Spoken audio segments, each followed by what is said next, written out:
Hello everyone. Finally ನಮ್ಮದು luggage ಎಲ್ಲ ಬಂತು.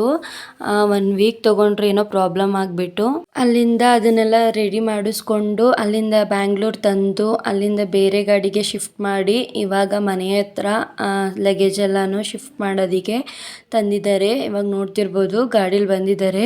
ನಮ್ಮದು ಮನೆ ಬಂದು 3rd ಫ್ಲೋರಲ್ಲಿತ್ತು. ಸೊ ಹಾಗಾಗಿ ಇವರಿಬ್ಬರೇ ಇದ್ದರು. ಅಂಕಲ್ ಅವರೇ ನಾವೇ ತಂದು ಕೊಡ್ತೀವಿ ಅಂತ ಎಲ್ಲನೂ ಶಿಫ್ಟ್ ಮಾಡ್ತಿದ್ದಾರೆ. ಇವಾಗ ಇನ್ನು ಎಲ್ಲ ಲಗೇಜ್ಗಳನ್ನೆಲ್ಲ ರೂಮ್ಗೆ ಇಟ್ಬಿಡೋಣ ಅಂದ್ಬಿಟ್ಟು ರೂಮ್ಗೆನೆ ತಂದು ಇಡ್ತಿದ್ದಾರೆ. ಇನ್ನು ನಾನು ಲೀಸ್ಟ್ ಮಾಡಿದ್ರಲ್ವಾ, ಸೊ ಯಾವ್ದ್ಯಾವ್ದು ಬಾಕ್ಸ್ ಎಲ್ಲ ಬರ್ತಿದೆ ಅಂದ್ಬಿಟ್ಟು ಎಲ್ಲನೂ ಚೆಕ್ ಮಾಡಿಕೊಂಡು ಎಲ್ಲನೂ ಟಿಕ್ ಮಾಡ್ಕೊಳ್ತಾ ಇದ್ದೆ. ಇನ್ನು ನಾವು ಊರಿಗೂ ಹೋಗ್ಬೇಕಲ್ವಾ, ಸೊ ಈಗ ಸದ್ಯಕ್ಕೆ ಬಾಕ್ಸ್ ಎಲ್ಲ ಓಪನ್ ಮಾಡಿ ಅದೆಲ್ಲ ಅರೇಂಜ್ ಮಾಡೋದಕ್ಕೆ ಸ್ವಲ್ಪ ಟೈಮ್ ಹಿಡಿಯುತ್ತೆ. ಎಲ್ಲ ವಾಶ್ ಮಾಡಬೇಕಲ್ವಾ. ಇನ್ನು ಕೆಲವೊಂದು ಐಟಮ್ಸ್ ಅಂತೂ ಬಾಕ್ಸ್ಗಳಲ್ಲಿ ಇಟ್ಟಿದ್ದು ಕೆಲವೊಂದು ಹಾಳಾಗಿತ್ತು. ಸೊ ಇನ್ನೇನು ಮಾಡೋಕ್ಕಾಗೋದಿಲ್ಲ ಅಂದ್ಬಿಟ್ಟು ಇನ್ನು ಪಾಪು ಕೂಡ ಇದ್ದ. ಇವನು ನಮ್ಮ ಓನರ್ ಅಂಕಲ್ ಇದ್ದಾರಲ್ವಾ, ಅವರ ಪಾಪು, ಅವ್ರ ಮೊಮ್ಮಗ ಇವನು. ನನ್ನ ಜೊತೆ ಅಕ್ಕ ನಾನು ಎಲ್ಲನೂ ತಂದು ಕೊಡ್ತೀನಿ ಅಂದ್ಬಿಟ್ಟು ಬಂದಿದ್ದ.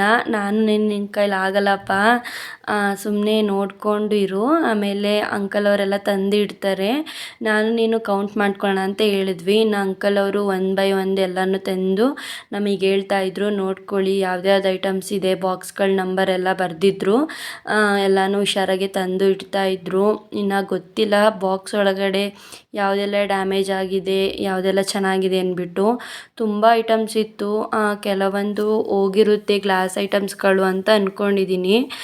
ನೋಡಬೇಕು, ಯಾಕೆಂದರೆ 1 ವೀಕ್ ಆಯ್ತಲ್ವಾ ಇದೆಲ್ಲ ಬಂದು. ಸೊ ಅಲ್ಲಿಂದ ಇಲ್ಲಿಗೆ ಬೇರೆ ವ್ಯಾನಿಗೆಲ್ಲ ಶಿಫ್ಟ್ ಮಾಡಿದ್ದಾರೆ.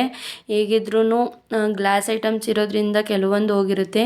ಇನ್ನು ನಮ್ಮ ಓನರ್ ಅಂಕಲ್ ಅವ್ರ ಮೊಮ್ಮಕ್ಕಳು ಕೂಡ ಅಕ್ಕ ನಿನಗೆ ಹೆಲ್ಪ್ ಮಾಡ್ತೀನಿ ಅಂದ್ಬಿಟ್ಟು ಬಂದಿದ್ದರು. ಇದಾಗಿತ್ತು ಇವತ್ತಿನ ವ್ಲಾಗ್. Thank you all.